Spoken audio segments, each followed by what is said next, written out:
Yesus memberkati kita semua. Salam. Salam.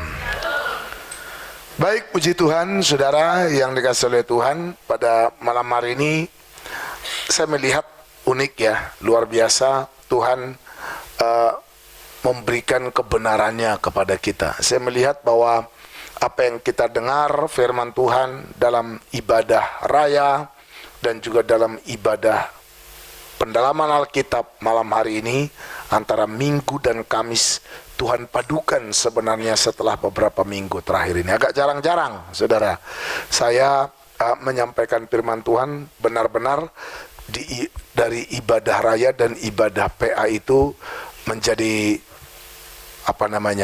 bertemu begitu loh, ya. Dan saya percaya dan saya ngalami ini mungkin hanya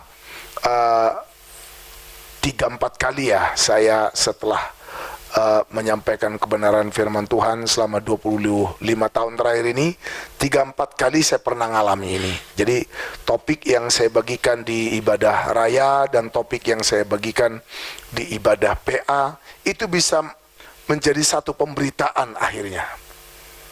Menjadi satu pemberitaan yang tadinya walaupun berbeda topik tapi hanya menjadi satu kemasan, jadi satu berita di antara PA dan ibadah raya. Dan saya percaya bahwa apa yang Tuhan lakukan seperti itu adalah bahwa ini hal yang penting dan sangat penting untuk kita perhatikan. Haleluya. Nah, di ibadah raya kita juga sudah melihat bagaimana, saudaraku yang dikasihi oleh Tuhan, bahwa kita harus hidup dengar-dengaran kepada Tuhan. Dan ini juga sudah kita dengar di ibadah PA, dalam 2 kali ibadah PA terakhir ini, saudaraku. Dan saya baru menyadari betul bahwa ketika tadi saya bergumul dan mempersiapkan diri untuk ibadah kita pada sore hari ini, kembali Tuhan ingatkan bahwa ini merupakan suatu penekanan, bahwa ini serius dan Tuhan mau kita semua menjadi umat Tuhan yang memiliki telinga yang mendengar. Katakan amin. Kita sudah harus mengaktifkan telinga rohani kita untuk mendengar, karena hidup yang melekat dengan Tuhan, hati yang melekat dengan Tuhan, bergaul dengan Tuhan itu bicara tentang telinga yang mendengar. Karena saudara tidak mungkin bergaul dengan Tuhan, tidak mungkin berjalan bersama Tuhan kalau tidak mampu mendengar suara Tuhan. Alkitab katakan, mungkinkah 2 orang berjalan bersama kalau mereka tidak sepakat? Nggak mungkin. Nah, kesepakatan itu, saudara, diperoleh itu lewat apa? Lewat saling mendengar. Betul tidak? Ketika mereka berkomunikasi, ketika mereka berbicara, mereka mendengar satu dengan yang lain, maka diambillah satu kesepakatan. Haleluya. Ini penting loh. Dan Tuhan, saya percaya Tuhan akan melakukan perkara yang besar. Amin. Nah, jadi saudara, bergaul dengan Tuhan itu sama dengan kita memiliki telinga yang dengar-dengaran kepada Tuhan. Ini penting loh ya. Nah, ketidaksanggupan kita mendengar Tuhan itu pertanda kita masih berada di bawah penyembahan berhala. Mari coba kita lihat dulu kitab Kisah Para Rasul pasal 7 ayatnya yang ke-51. Kisah Para Rasul pasal 7 ayat yang ke-51. Kisah Para Rasul pasal 7 ayat yang ke-51. Oke, silakan dibaca. Firman Tuhan, hai orang-orang yang keras kepala dan yang tidak bersunat hati dan telinga. Jadi ada kata sunat hati juga sunat telinga. Berarti ketidakmampuan mendengar itu karena telinganya belum bersunat. Telinga yang belum bersunat ada kaitannya dengan hati yang belum disunat. Jadi kembali, hati yang disunat itu adalah hati yang baru. Itu membuat orang menjadi manusia baru. Amin. Dan hati yang disunat itu akan membuat telinga kita juga bersunat. Dan telinga yang bersunat itu pasti mendengar apa yang Tuhan katakan. Sekali lagi coba ayat 51 ya. Hai orang-orang yang keras kepala dan yang tidak bersunat hati dan telinga, Ya, kamu selalu menentang Roh Kudus. kamu selalu menentang Roh Kudus. Jadi tidak bersunat hati, tidak bersunat telinga, artinya tidak mampu mendengar. Mendengar siapa? Tuhan. Mendengar Roh Kudus, mendengar firman. Kamu selalu menentang Roh Kudus, sama seperti nenek moyangmu, demikian juga kamu. Jadi saudara, mendengar itu juga ada hubungannya dengan ketaatan. Dan tidak mendengar ada hubungannya dengan pemberontakan. Saya berdoa biar kita semua menjadi umat yang taat pada Tuhan, bukan pemberontak. Katakan amin. Amin. Katakan haleluya. Haleluya. 1 Samuel pasal 15 ayat yang ke-22 sampai 23. Mari kita lihat saudara, bagaimana Saul akhirnya ditolak Tuhan karena tidak punya telinga dan hati yang bersunat. Ayo mari dibaca dulu. Tetapi jawab Samuel, Ya, apakah Tuhan itu berkenan kepada korban bakaran dan korban sembelihan, sama seperti kepada mendengarkan suara Tuhan? sama seperti kepada mendengarkan. Sama-sama katakan mendengarkan. Mendengarkan. Sama-sama katakan mendengarkan. Mendengarkan suara Tuhan. Terus Sesungguhnya mendengarkan lebih baik daripada korban sembelihan, memperhatikan lebih baik daripada lemak domba-domba jantan. sampai di situ dulu. Ini penting. Ini alasan Saul akhirnya ditolak menjadi raja Israel. Dan tragis, keturunan Saul itu terputus. Sampai hari ini tidak ada lagi generasi Saul. Mati semua. Mati semua. Mati semua. Keturunan Daud pasti ada, tapi keturunan Saul itu semua mati. Gak ada sampai 3 generasi mati. 4 generasi gak ada, 3 ada. Jadi cucu Saul masih lahir, generasi ketiga itu pun mati. Generasi keempat terputus. Nanti saudara selidiki dalam Alkitab. Itu karena apa? Karena tidak mampu mendengar. Nah, ketidakmampuan kita mendengar itu membuat kita gagal berjalan sama Tuhan. Itu membuat kita nggak bisa seirama dengan Tuhan. Itu membuat kita gagal memahami isi hati Tuhan, kehendak Allah. Kemarin di fellowship saya berbicara saudara, bahwa serupa dengan Yesus dalam penderitaan, ya, menderita persekutuan dalam penderitaannya dan menjadi sama dengan dia dalam kematiannya. Itu dalam kitab Filipi pasal 3 ayat 10 saudara. Jadi kita semua memang sudah mengalami penderitaan dan memang kita sudah menderita, tetapi beda dengan penderitaan Yesus. Kalau kita menderita itu karena ulah kita, karena dosa kita. Tapi kalau Kristus menderita bukan karena dosanya, tapi karena melakukan kehendak Allah. Katakan amin. Karena melakukan kehendak itu beda. Nah, kalau kita menderita karena melakukan kehendak Allah, kuasa kebangkitan, kemuliaan Allah akan memenuhi kita. Haleluya. Sebenarnya tinggal kita mau menangkap enggak isi hati Tuhan. Karena di luar hati Tuhan menderita, menangkap hati Tuhan juga menderita. Cuma bedanya, kalau di luar hati Tuhan kita menderita tanpa pengharapan. Tapi kalau di dalam hati Tuhan kita menderita, kita hidup dalam pengharapan yang penuh. Anggap sampai di sini. Haleluya. Makanya doa saya, biar kita semua umatnya jadi manusia baru yang hati dan telinganya bersunat.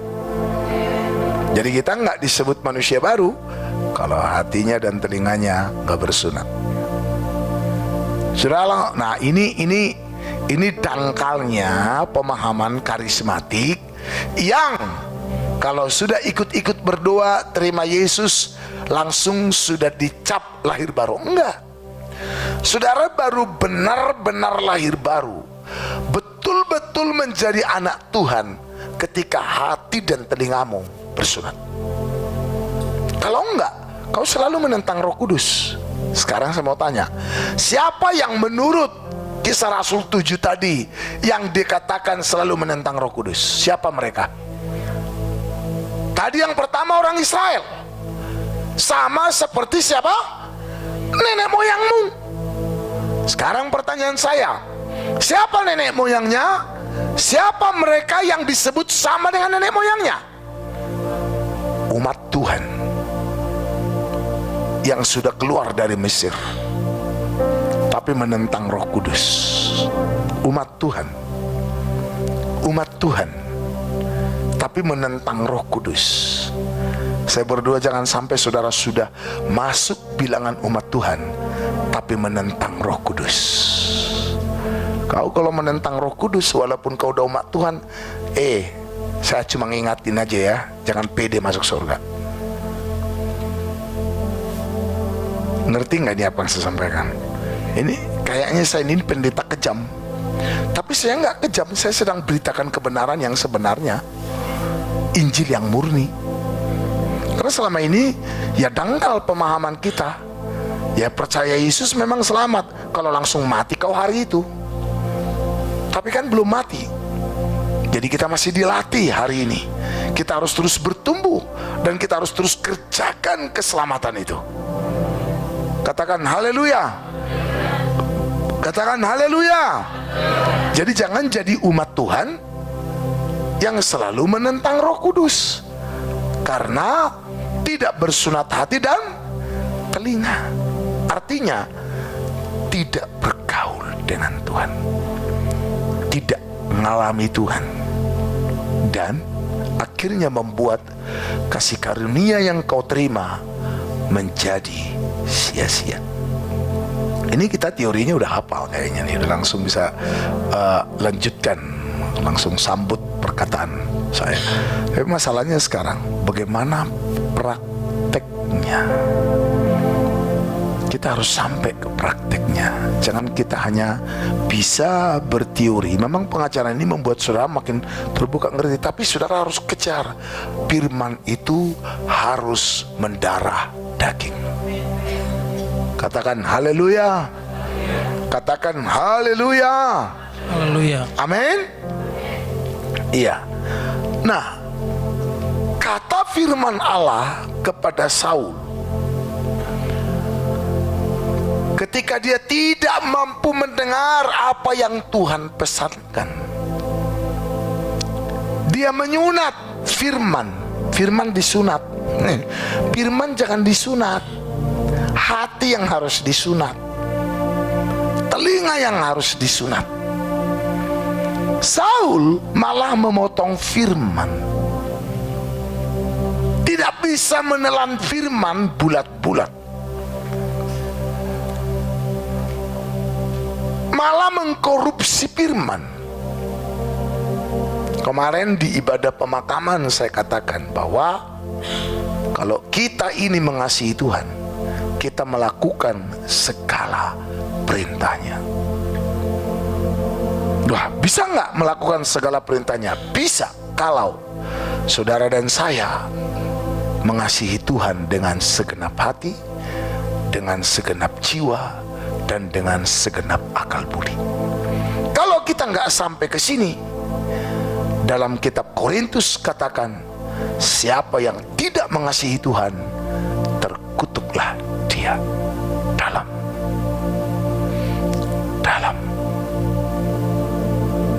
Shalom. Haleluya. Jadi mendengar suara Tuhan lebih baik daripada korban sembelihan. Ini yang disebut dengan aktivitas ibadah ya. Jadi walaupun kelihatannya aktivitas ibadah kita lancar,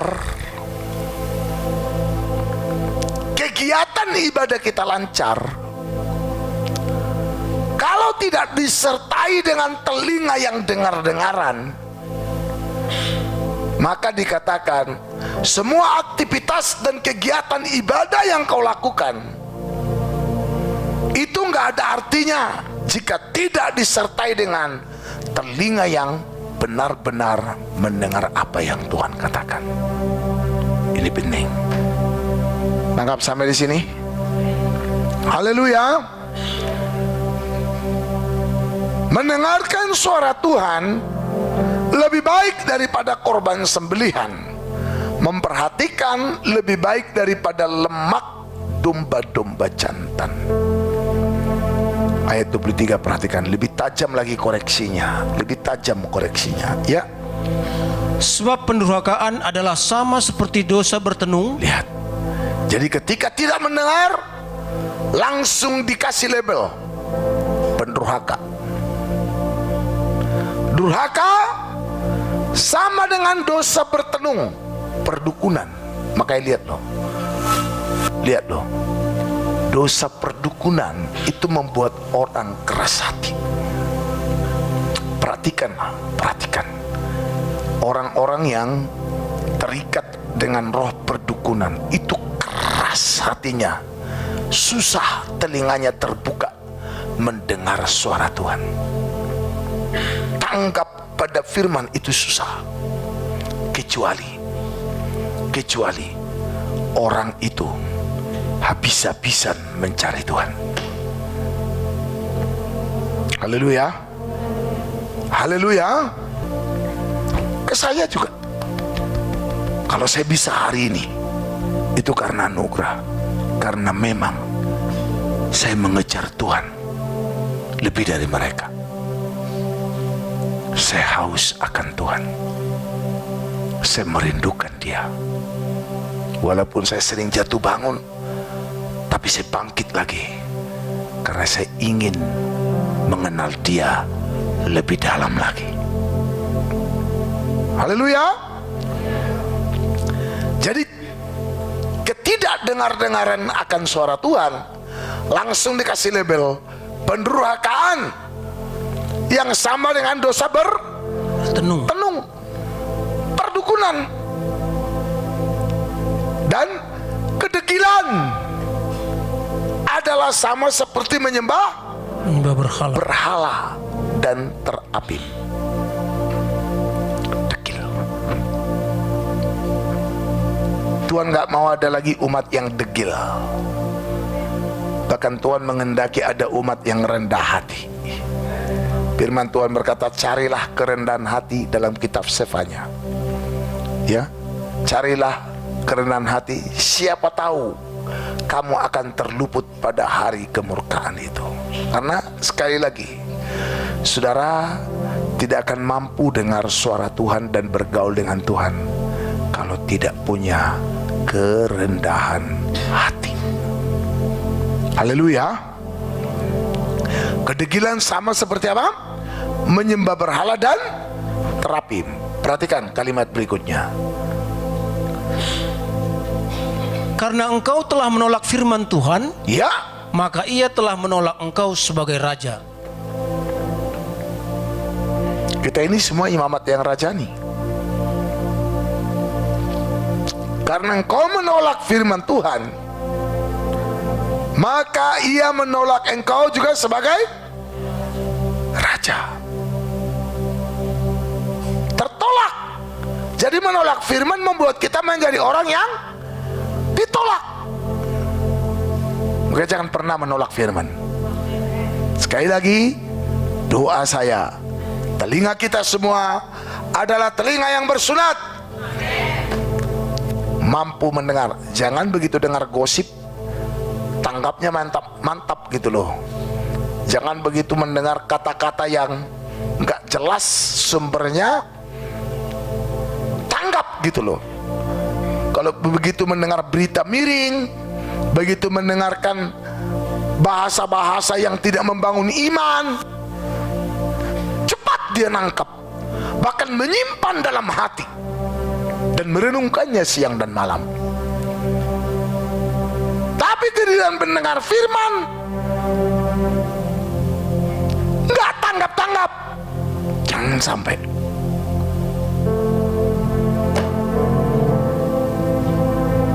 Saya kalau lihat orang, saya tersinggung. Kenapa?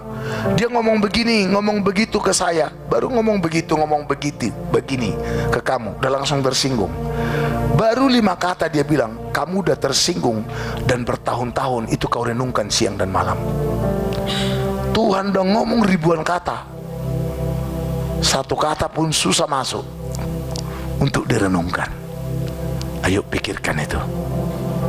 Kenapa begitu mendengar kata-kata yang bukan kebenaran, telinga dan hatimu sinyalnya kuat, tapi begitu mendengar suara kebenaran, firman Tuhan, telinga dan hatimu selalu lobet.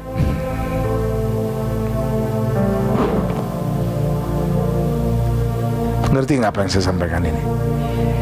Ngerti nggak apa yang saya sampaikan ini? Haleluya! Ini penting. Sekali lagi, ini penting supaya saya dan saudara jangan sudah jadi umat Tuhan tetapi dikasih label, nggak ada bedanya kamu dengan penyembah berhala dan terafim. Nggak ada bedanya kamu dengan orang yang masih bertenung atau terlibat dengan roh perdukunan yang disebut tadi pendurhakaan. Makanya belajar. Saya nggak tahu ya, memang susah sih. Saya juga bingung kadang-kadang. Bingungnya kenapa? Nggak gampang loh. Mendengar itu nggak gampang. Tapi saya bersyukur. Saya belum bertobat pun, saya suka mendengar. Belum bertobat pun saya suka mendengar. Setelah bertobat jauh lebih suka lagi. Sebelum bertobat pun saya suka bertanya. Ya, saya biasa bertanya. Saya pernah jalan sama teman di Medan. Waktu itu saya masih sangat belum paham jalan-jalan di Medan. Nah, saya waktu itu masih kuat, sering setir mobil sendiri. Saudara, lalu dengan teman ini saya jalan. Wah, kita ini udah bingung nih, kita arah kemana nih? Jadi kami benar-benar tersesat, saudara. Dan saya tidak malu-malu buka kaca pas lampu merah, nanya kepada yang di sebelah kanan atau sepeda motor. Dan teman saya ini langsung bilang nih, nggak usah. Kenapa? Malu kita. Lah, gengsi dipertahankan. Mana lebih bagus kamu mutar-mutar tanpa tujuan yang jelas, hanya karena mempertahankan gengsi, malu dicap orang tidak tahu jalan. Orang yang namanya tidak tahu jalan mah biasa. Di mana-mana juga pendatang nggak tahu jalan daerah yang sedang, apalagi zaman dulu belum ada GPS. Iya kan? Saya bilang enggak. Set, enteng aja, nggak ada beban nanya, saudara, nggak ada beban. Tapi saya lihat ada banyak orang nggak mampu mendengar. Bertanya pun gengsinya bukan main. Takut dibilang tidak tahu. Mana lebih bagus? Kamu dianggap tahu padahal nggak tahu, atau memang diketahui tidak tahu lalu diberitahu dan akhirnya saudara jadi orang yang tahu? Shalom. Haleluya. Saya berharap, saya nggak tahu saudara bisa nangkap nggak nih? Haleluya.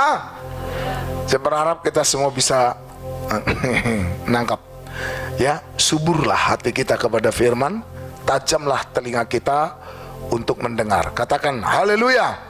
Haleluya. Nah, saya sudah sampaikan 2 minggu yang lalu bahwa Nuh adalah orang yang bergaul dengan Allah dan Tuhan berbicara kepada Nuh. Dari mana Nuh tahu bahwa akan ada air bah? Dari mana Nuh tahu bagaimana cara membuat bahtera? Karena dia mendengar apa yang Tuhan katakan. Shalom. Saya mau beritahu saudara, kalau mampu mendengar apa yang Tuhan katakan, saudara akan lolos dan saudara akan selamat dari bencana apapun. Tahu nggak bahwa Tuhan itu sebenarnya mau menghindarkan kita, ingin dan mau menghindarkan kita dari kecelakaan sekecil apapun. Tapi kenapa sering terjadi? Kita kurang dengar-dengaran. Tuhan itu baik. Sekali lagi, Tuhan itu baik. Sekali lagi, Tuhan itu baik. Tapi mungkin sudah tanya, kalau Tuhan baik, kenapa saya begini? Itu karena salahmu. Sebenarnya Tuhan memperingatkanmu, hanya telingamu sudah terlalu pekak, terlalu tuli, sehingga tidak bisa lagi mendengar peringatan-peringatannya. Makanya akhirnya jadi kena celaka.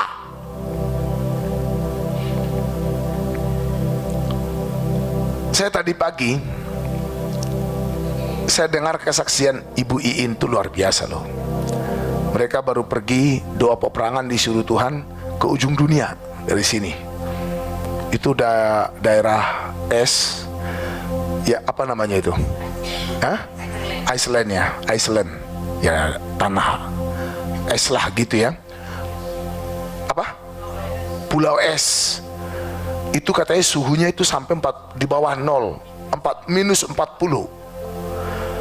Padahal kulkas saja, freezer itu minus 4. Ini minus 40, jadi dinginnya bukan main. Jadi mereka, saya lihat juga video anak itu dibungkus semua. Itu memang mereka, saya masih ingat itu di Korea kami dulu masih bukan di bawah ini ya, di bawah, bukan minus ya, masih 10 derajat Celcius, 10 udah pakai jas, pakai jaket lagi kami. Jadi double, itu berapa lapis itu? Saya udah pakai jas gini, pakai kemeja, jas, pakai jaket lagi karena dingin. 10 derajat itu dinginnya bukan main. Kadang-kadang kita harus gini, masukin kantong. Makanya kalau kadang-kadang kalau musim dingin, orang selalu masukin tangannya ke kantong. Itu bukan kaya, memang karena kedinginan. Jadi kelihatannya jalan begini mereka kan, sepertinya wah kaya gitu ya, tapi jadi sekaligus kaya juga. Tapi memang karena kedinginan. Nah, dia bersaksi begini, waktu mereka peperangan di situ, iblis seperti menyatakan diri dan berkata, tunggu balasan saya. Waktu mereka mau jalan, memang mereka urapi mobil mereka. Tapi begitu mereka jalan beberapa lama, Tuhan suruh berhenti, urapi lagi mobil. Dia turun, dia ambil tumen, dia semprot mobilnya. Dia pikir cukup sekali aja dikelilingi, tapi Tuhan bilang 3 kali kelilingi. Dia dengar loh, dia dengar dan dia tangkap, dia taat. Kenapa harus 3 kali? Dia nggak ngerti, tapi belajar taat. Dan Dia lakukan 3 kali. Dia lakukan 3 kali. Mereka jalan. Karena ya namanya apa ya, pulau es ya. Jadi mereka harus ngejar waktu, karena pom bensin katanya jarak 6 jam baru ketemu. Jadi harus kejar waktu, jangan sampai kemalaman, karena memang sama sekali nggak ada apa-apa di jalan. Jadi kecepatan mereka cukup tinggi untuk menempuh jarak tempuh ini sampai ke penginapan. Biasanya katanya kalau aturan itu hanya 70 km per jam, tapi mereka buat akhirnya di atas 100 km per jam, supaya bisa nyampe di tempat tepat waktu gitulah. Jangan sampai mereka nanti kewalahan kok sampai terlalu lama di jalan ngikuti 70 km per jam. Dan akhirnya mereka terjebak di es yang keras. Dan begitu di es yang keras, licin kan, dalam kecepatan 100 km per jam, akhirnya mobil itu gini-gini, licin. Dan mereka udah teriak dalam nama Yesus, dalam nama Yesus, dan terlemparlah mereka ke jurang. 3 kali jatuh, berguling lah istilahnya, sampai ke jurang 5 meter di bawah. Jalan sepi. Dan herannya mereka sampai di jurang, posisi mobil seperti sedang berjalan, dan tidak rusak apapun, dan tidak ada luka sedikit pun, lecet sedikit pun tak ada. Di situ dia tahu, mereka 3 kali guling, pum, pum, pum, dan nyampe mendarat 5 meter di bawah jurang. Posisi mobil, posisi berdiri siap jalan. Tapi yang namanya di jurang mau jalan kemana? Lalu dia bilang, pas seperti yang Tuhan bilang, urapi kelilingi mobilmu 3 kali.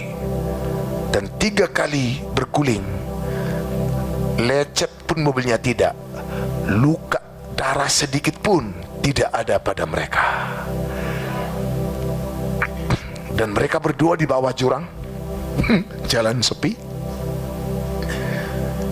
Mereka berdoa, bilang Tuhan tolong, dan akhirnya ada orang lewat.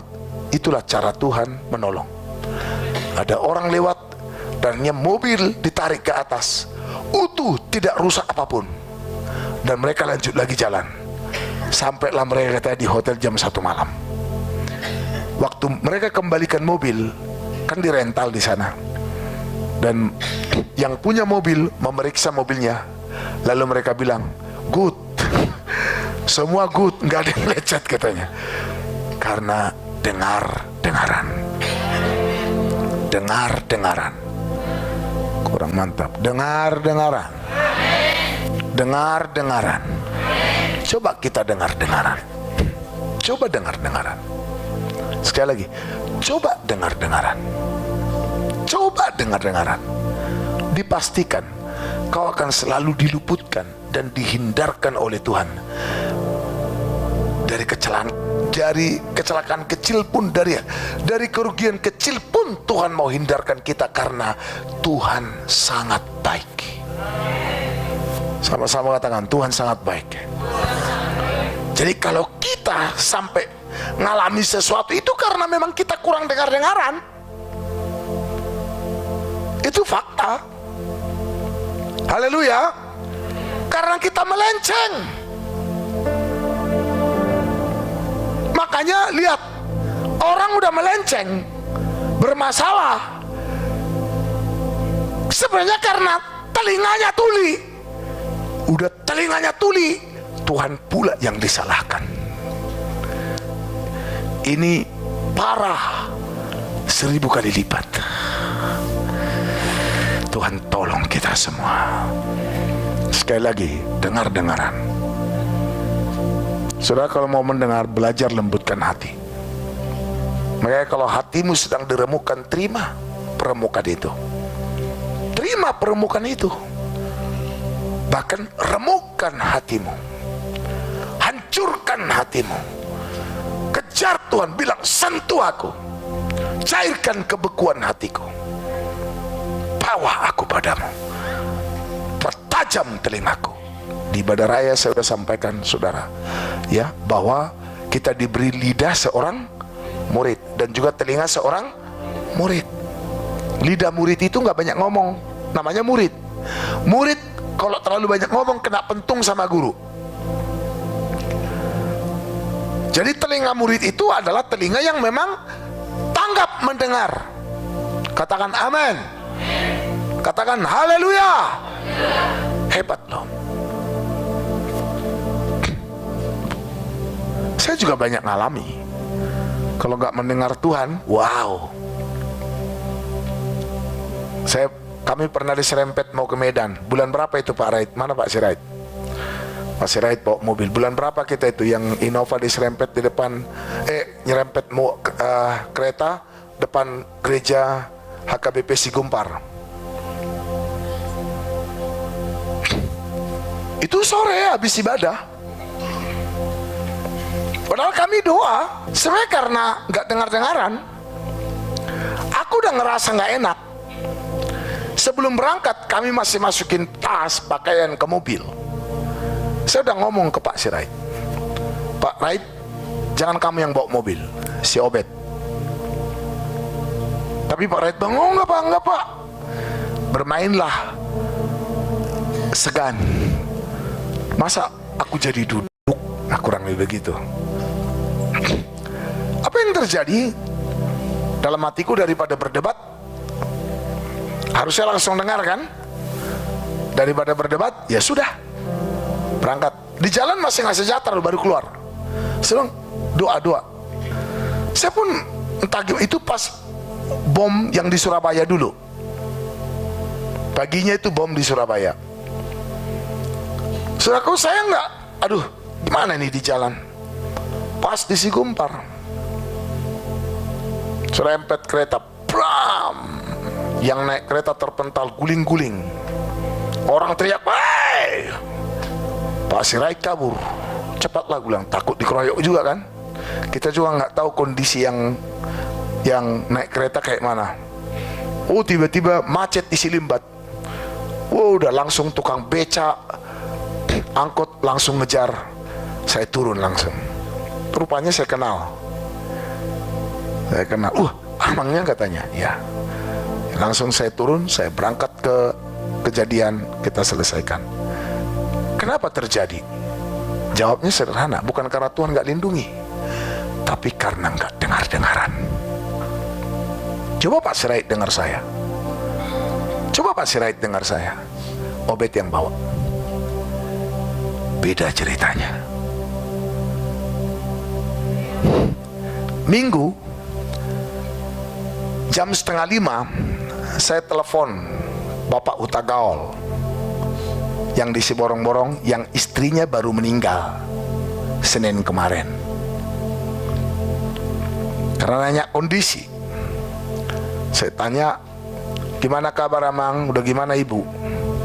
Dia bilang makin drop. Lalu saya bilang, anak-anak semua di mana sekarang?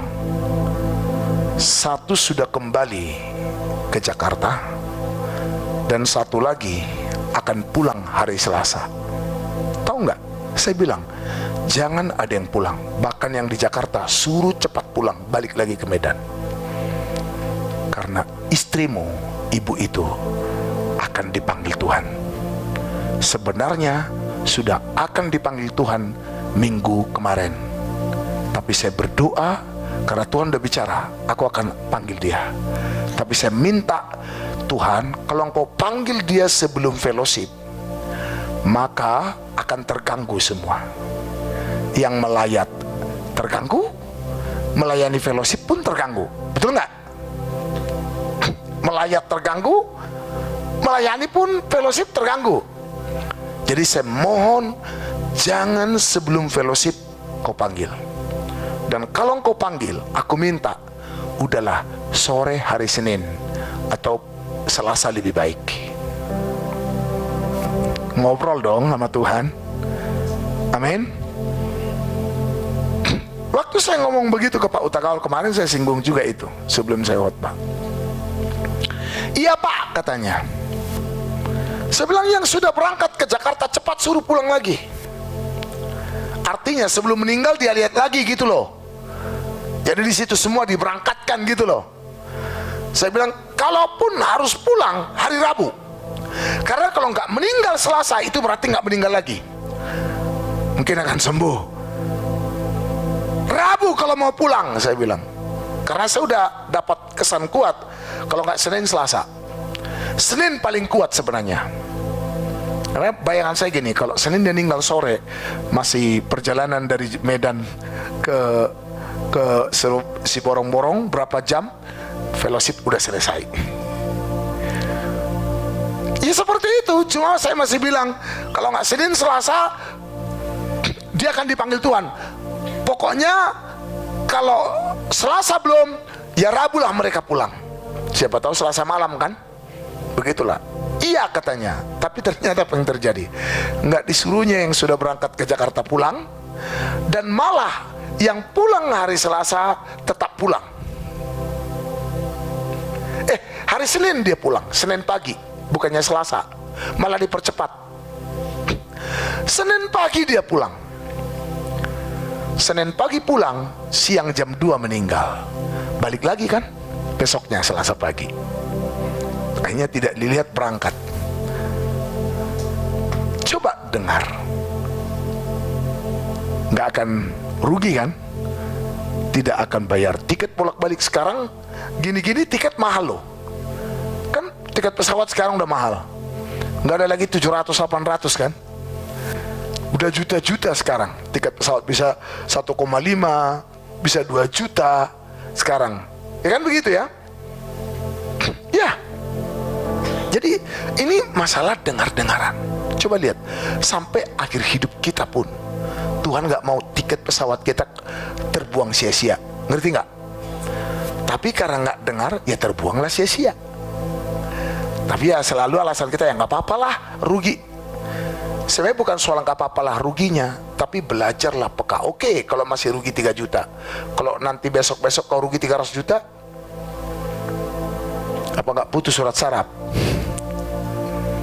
Shalom. Haleluya. Haleluya. Belajar mendengar. Sama-sama katakan, mendengarkan suara Tuhan. Sama-sama katakan, mendengarkan suara Tuhan. Haleluya. Umat perjanjian baru harusnya lebih tajam telinganya mendengar suara Tuhan daripada umat perjanjian lama. Tapi sayang ya, umat perjanjian baru sekarang hanya sedikit orang yang mendengar apa yang Tuhan katakan. Hanya sedikit. Hanya sedikit orang yang bergaul dengan Tuhan. Hanya sedikit. Kalau bisa saya bilang, ini diantara jemaat yang ada ini, kalian itu dalam keseharian, dalam setiap keputusan, berapa banyak saudara yang berjalan melakukan sesuatu memang karena mendengarkan suara Tuhan, tuntunan Tuhan. Entah tuntunan Tuhan itu lewat firman, entah lewat langsung lagi baca Alkitab, atau lagi Roh Kudus berbicara di dalam hatimu, banyak, atau lewat khotbah, atau lewat beberapa kejadian. Itu bisa Tuhan buat begitu. Tuhan bicara lewat berbagai kejadian. Karena Tuhan bicara lewat berbagai. Ini harus kita pupuk loh di hidup kita. Karena kalau saudara orang Kristen, lalu saudara nggak ngerti soal itu, bahkan tabu bagimu mendengar suara Tuhan,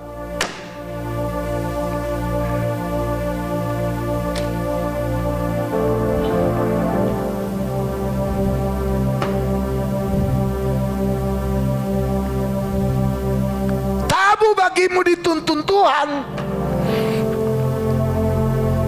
Bahkan makanya saya bilang, saya saksikan juga kemarin di fellowship, ketika saya mulai belajar melakukan, mendengar apa yang Tuhan katakan dan melakukannya, jangan kira semuanya jalan saya mulus. Enggak. Teman saya yang dekat dengan saya berubah jadi musuh bebuyutan. Dan bahkan orang-orang yang dekat dengan saya, teman-teman pendeta yang dekat dengan saya dulu, justru mereka yang teriak saya nabi palsu. Bahkan sampai mereka udah lihat pun apa yang Tuhan katakan itu jadi kenyataan, tetap nggak bisa percaya. Itu mengerikan. Lihat saya semua. Kalau saudara melihat saya sebagai hamba Tuhan tidak lagi bisa mendengar suara Tuhan, jangan lagi dengar saya, tinggalkan gereja ini, pindah dari sini. Pasti kau sesat. Walaupun saya bicara firman, kalau tidak ada lagi kepekaan. Soal bicara firman tanpa hubungan dengan Tuhan pun orang tetap bisa. Contohnya ahli Taurat. Ahli Taurat tetap bicara firman walaupun gak punya hubungan lagi dengan Tuhan. Bahkan mereka menyalibkan Tuhan, berapa kali mengancam ingin membunuh Yesus. Betul gak? Jadi kita tetap bisa khotbah walaupun tak punya hubungan lagi dengan Tuhan. Tapi saudara gak akan bisa dengar suara Tuhan kalau gak punya hubungan lagi dengan Tuhan. Ngerti gak? So gak akan bisa dengar tuntunan Roh Kudus kalau tidak punya hubungan dengan Tuhan. Tapi kalau soal ngomong firman kita tetap bisa. Ahli Taurat, orang Farisi, tapi mereka nggak bisa dengar suara Roh Kudus. Selalu menentang apa? Roh Kudus.